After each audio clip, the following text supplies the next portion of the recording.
Pagkagising ko nga ho ngayong araw, ito nga ang aking nadatnan. Gahanap sila ng mga kuhol dahil mamimingwit nga daw sila ng palaka at yan nga daw ang gagawin nilang pangpain. At medyo naninibago nga ako sa paraan nilang ganto dahil doon sa lugar namin sa Bicol ay hindi pa ako nakakita ng namimingwit ng palaka. Dahil doon sa amin ang alam ko ay nahabol lang nila yun para makahuli. At kaya nga ho ang ginawa niya, pagkatapos kuhanin yung laman doon sa shell ay inalagay niya na nga ho dyan sa pamingwit. At ngayong araw nga ho pala ay medyo paulan-ulan dito. Kaya naman napasarap talaga ang tulog namin. At mag-aalas 8 na nga ho kami nagising. At kaya naman naisip manghuli ng palaka. Dahil nga ho kagabi talaga namang napakaiingay nila. Tsaka ito ang si Uncle Andunyo ay gustong-gusto niya nga ho talagang makatikim ng palaka. Nandun pa nga lang ho kami nun sa Laguna. Ay paulit-ulit niya na nga hong sinasabi sa akin. At pagdating nga daw namin dito ay manghuhuli nga daw siya agad ng palaka. Yun nga lang ngayong araw ay wala talaga kaming nahuli. Sayang naman. Saan kaya yung taguan ng mga tumutunog kagabi? Yan, kahit saan nga ho siya pumesto niyan ay wala talaga kaming nabibingwit. Siguro sa ibang araw na lang ulit kami ang mamimingwit. At sana nga may mahuli na rin kami. And to be fast forward, naisip nga rin ho pala naming magdamo ngayong araw. Habang basa ang lupa, dahil paggayaan ay mabilis nga lang ho mabunot ang damo. Yan, at kasama nga rin ho pala namin tong si Gray, na pamangkin ni Uncle Andunyo, na pamangkin ko na rin. At dito nga ho pala kami nag-i-stay sa bukid nila. Ang lawak nga rin ho ng pwedeng pagtaniman dito. Kaya sa susunod na mga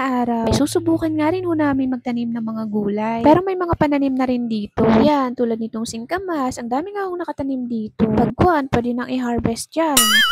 Kako nga masarap naman talagang tumira sa probinsya. Basta masipag ka lang magtanim at samahan mo na rin ang pagiging madiskarte. At ito nga ho, may mga bunga rin yung saging nila. At parang nung nakaraan nga lang nag-harvest yung tatay ni Andu dyan, na halos sinog na nga lahat nung kinuha nila yun. At dahil kanina pa nga na si Andu yung nagdadamo, kako ay ako naman muna. Dahil kahit makulimlim ang panahon ay pagpapawisan ka rin talaga, ay nakakapagod din to, no? Isa pa, magpapaltos talaga ang kamay mo dyan. Medyo marami nga rin kami natanggal na damo ngayong araw. At may nakita nga rin kaming nabulok na singkamas. Areo, ay sayang naman. Nabulok na lang siguro dahil natabunan ng mga damo. Nakaka-enjoy din talaga yung mga gantong gawain sa probinsya, no? Naalala ko na naman dun sa amin, ang dami rin talaga namin pananim doon. Iba't ibang klase yun. Kaya sagana din talaga kami sa mga gulay dun eh. Habang nagdadamo nga kami dito ay sumunod naman tong sere. Siguro nagsawa na to kaka-cellphone kaya sumunod na sa amin. Kaya pinalitan niya na si ate niyang mag-asarol. Nga pala, nililinisan pa lang namin yan pero hindi pa namin alam kung ano yung itatanim namin doon. Habang nag-aasarol nga sila doon ay may nakita akong mga itlog ng kuhol. Ayan oh, pinaglalaruan ko yun ng bata ko eh.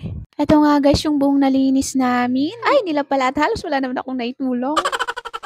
So yun lang muna guys ang nilinis namin ngayong araw. Ipapakita ko na lang ulit sa inyo kung ano yung mga itatanim namin doon. At yun nga lang guys ang kahaganapan namin ngayong araw. At paulan-ulan din naman talaga kasi dito. Kaya hindi kami makakilos ng mabuti. At pagkuhan din kasi lumilipot kami. Kaya hindi na rin ako gaano makapag-video-video. At pagkuhan din kasi tinatamad ako mag-video. Kaya wala akong ma-vlog. Eh grabe naman yan. Tuloy, wala akong ma-content lagi. So guys, hanggang dito na lang ho ang aking video. Bye! Salamat po sa lahat ng palaging nanonood.